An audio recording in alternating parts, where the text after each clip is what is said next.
Niliwahi kusema ya kwamba kila nguo kwenye ulimwengu wa roho ina maana yake. Vazi lolote unaloliona lina maana yake. Japo kwa leo nataka nielezee vazi la kijeshi. Umevaa kama askari kwenye ndoto.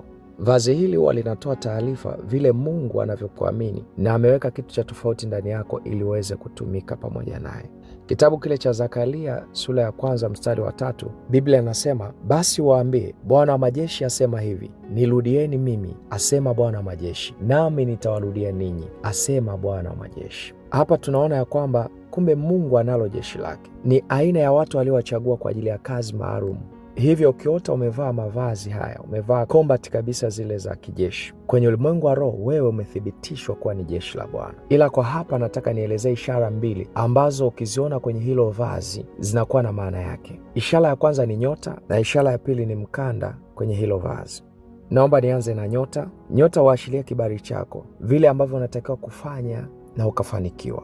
Ni uthibitisho juu ya mafanikio yako, kitu gani unastahili kufanya ili uweze kufanikiwa zaidi. Sasa unaweza ukaona kwenye hilo vazi kuna nyota 1, nyota 2, nyota 3, nyota 4. Kila idadi ya nyota hizo ina maana yake. Ukiota vazi lina nyota 1, maana yake Mungu awe kipaumbele kwako. Yaani hauwezi kufanikiwa nje ya Mungu. Ni wale watu ambao wameitwa kwa ajili ya kukaa madhabahuni. Ni wale watu ambao wamethibitishwa kuwa ni makuhani. Ni wale watu ambao wakifanya chochote nje na Mungu hawafanikiwi. Ukirejea Kumbukumbu la Torati 6:4, utasikia Israeli anaambiwa kwamba ameamuliwa maneno ya Mungu yawe ndani yake, na mtu huyo asitende jambo lolote lile isipokuwa katika Mungu. Ukiota nyota 2, maana yake utabarikiwa, lakini ndani ya ndoa. Kuna watu wengine hata kama ni wasomi, hata kama wanajituma sana, ila bila kuwa na mwenza mafanikio haya yatokei. Nyota 3 ni taarifa ya kwamba kila jambo utakalolifanya litathibitika. Uthibitisho wa kimungu huwa unaenda mara 3.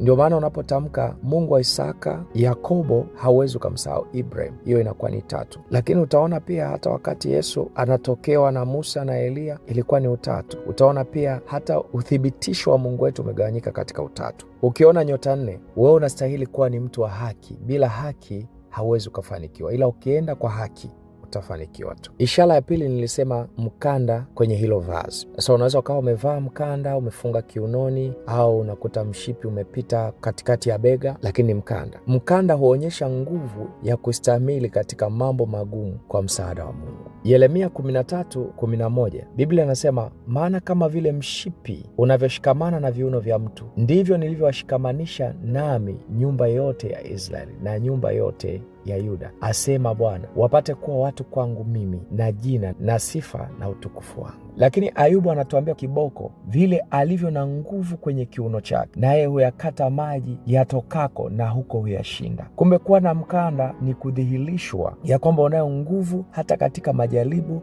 hata katika changamoto yoyote ile utavuka na utafanikiwa. Watu wenye mikanda kwenye ulimwengu wa roho ni watu waliopewa kushinda katika magumu. Watu hawa hata wakati wa kiu wao wataona hawana kiu, wakati wa njaa watasikia kushiba. Ukiota una mkanda kwenye hayo mavazi, na kuthibitishia wewe umethibitishwa na Mungu kwa kazi maalum. Ukiota ndoto umevaa vazi la kijeshi, wekeza sana kwenye kufunga na kuomba, na hapo ndipo utakapothibitisha maana ya ndoto hii. Mwenye sauti ninaitwa Pastor Philip Mbasha, nabii wa ndoto. Namba ya simu unayoona hapo kwenye skrini ni ya kwangu. Unaweza ukanitafuta kwa msaada wa ndoto, maombi na maombezi. Pia kama unahitaji kujiunga kwenye grupu yetu ya maombi, unaweza ukaandika neno niunge, ukatuma kwa WhatsApp kupitia namba hiyo. Mungu akubariki sana kwa wewe ambao umekumbuka kushare video hii, kulike na kucomment. Baraka zisikupungukie. Amen.